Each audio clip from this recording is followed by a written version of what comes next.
sinabi ko yung malaking... Yung malaking... Yan sir, kasya. Yan. Kaya pang 9th floor lang yun sir, hindi siya pang 10.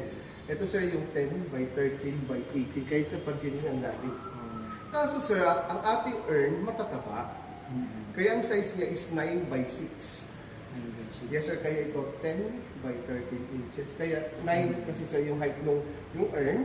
Tapos yung diameter niya is ano po, 6. Kaya sir, yung medyo matataba na marble natin, 4 ang kasya mo dito.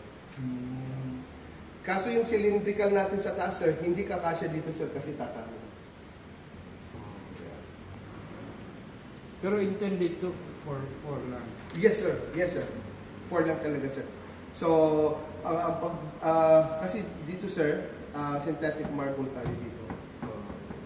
Pero sir, fireproof naman kasi may mga components siya na pang fireproof tulad ng mga asbestos lagi sir.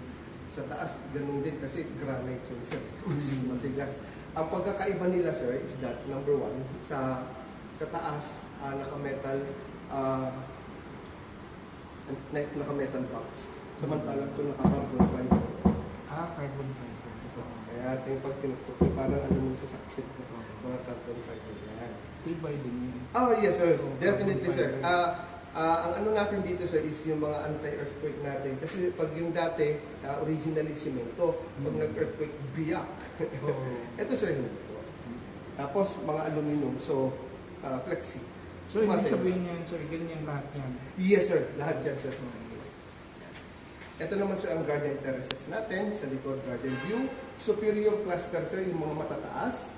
At sir yung Sierra view, yung 4 naman sir. Sierra, kasi Sierra natin. So, ito sir ang ano na